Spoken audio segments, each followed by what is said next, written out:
യിരെമ്യാ പ്രവാചകൻ്റെ പുസ്തകം 29-ാം അധ്യായം 11-ാമത്തെ വാക്യം നമുക്ക് നോക്കാം. നിങ്ങൾ പ്രത്യാശിക്കുന്ന ശുഭഭാവി വരുവാൻ തക്കവണ്ണം ഞാൻ നിങ്ങളെക്കുറിച്ച് നിരൂപിക്കുന്ന നിരൂപണങ്ങൾ ഇന്നവ എന്ന് ഞാൻ അറിയുന്നു. അവ തിന്മയ്ക്കല്ല നന്മയ്ക്കത്രയുള്ള നിരൂപണങ്ങൾ എന്ന് ദൈവത്തിൻ്റെ അരുളപ്പാട്. വളരെ മനോഹരമാണ് ഇന്നത്തെ വചനം. നമ്മുടെ ജീവിതത്തിൽ സംഭവിക്കുവാൻ ദൈവം അനുവദിക്കുന്ന എല്ലാ കാര്യങ്ങളിലും ദൈവത്തിന് വളരെ മഹത്വകരമായ ഒരു പദ്ധതി ഉണ്ട്. അതാണ് ഇന്നത്തെ വചനം നമ്മോട് സംസാരിക്കുന്നത്.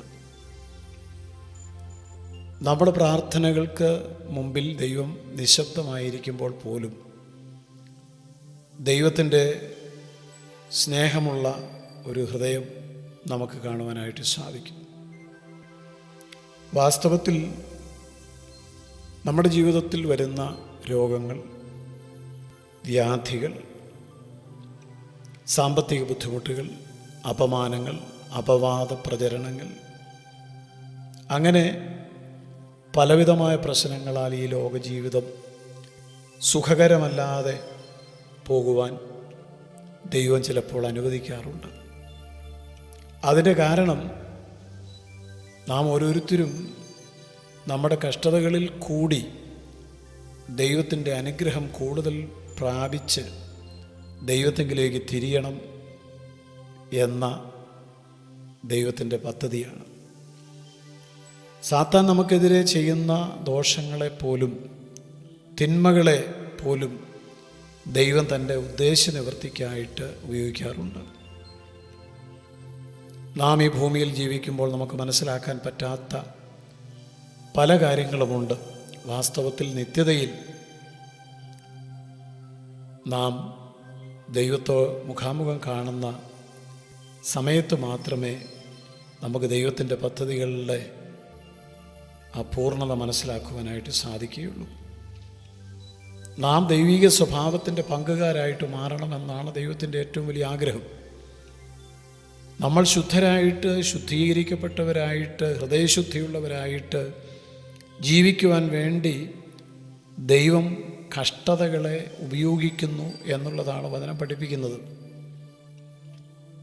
ജീവിതത്തിൽ വരുന്ന സകല പ്രതിസന്ധികളുടെയും ആത്യന്തികമായ ലക്ഷ്യം എന്ന് പറയുന്നത് ക്രിസ്തുവിൻ്റെ സ്വഭാവത്തോട് നാം അനുരൂപരായി തീരുക എന്നുള്ളതാണ്.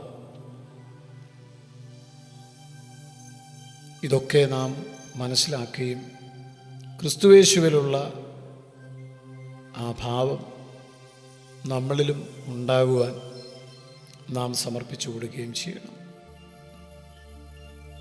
എന്നാൽ ഇന്ന് അനേകം വിശ്വാസികൾ അവരുടെ മനോഭാവം വളരെ വ്യത്യസ്തമാണ്. യേശുവിൻ്റെ ജീവനിൽ പങ്കാളികളായിട്ട് തീരുവാൻ വാസ്തവമായിട്ടും നാം ആഗ്രഹിക്കണം. നാം അത് ആഗ്രഹിക്കുകയും അതിനുവേണ്ടി ദാഹിക്കുകയും പ്രാർത്ഥിക്കുകയും ചെയ്താൽ ദൈവം നമ്മുടെ ജീവിതത്തിൽ തൻ്റെ പ്രവൃത്തികൾ ആരംഭിക്കും എന്നുള്ളതിന് സംശയമില്ല. ഭൗതിക വസ്തുക്കളോടുള്ള സ്നേഹത്തിൽ നിന്നും മനുഷ്യരുടെ ബഹുമാനം അന്വേഷിക്കുന്നതിൽ നിന്നും അങ്ങനെ അക്രൈസ്തവമായിട്ടുള്ള പല മനോഭാവങ്ങളിൽ നിന്നും നാം വിടുവിക്കപ്പെട്ട് ക്രിസ്തീയ ജീവിതം നയിപ്പാനാണ് കർത്താവ് ആഗ്രഹിക്കുന്നത്. എന്നാൽ നമുക്ക് ചുറ്റുമുള്ള മിക്ക വിശ്വാസികളും ചിലപ്പോൾ നാം തന്നെയും പരാജയപ്പെട്ടു പോകുന്നവരും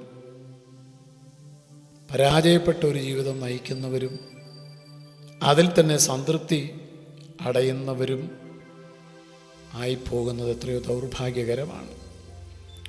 ദൈവത്തിൻ്റെ ശ്രേഷ്ഠമായ ഹിതത്തിനു വേണ്ടി നാം ആത്മാർത്ഥമായിട്ട് ആഗ്രഹിക്കുന്നുവെങ്കിൽ ദൈവം നമ്മെ കൂടുതൽ ഫലം കായ്ക്കേണ്ടതിന് ചെത്തി വെടിപ്പാക്കും എന്നുള്ളതാണ് സത്യം.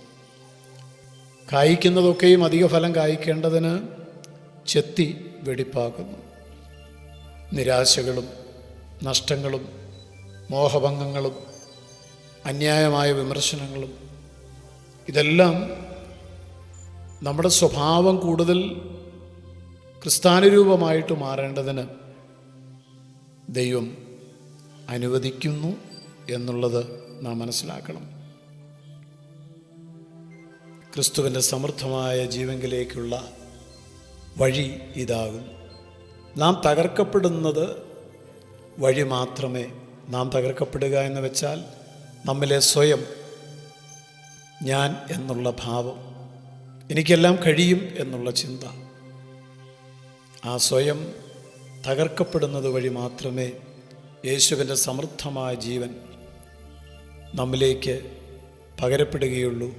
യേശുവിൻ്റെ ജീവനിൽ നമുക്കും പങ്കാളികളായിട്ട് മാറുവാൻ കഴിയുകയുള്ളൂ. ഇതൊരു സത്യമാണ്.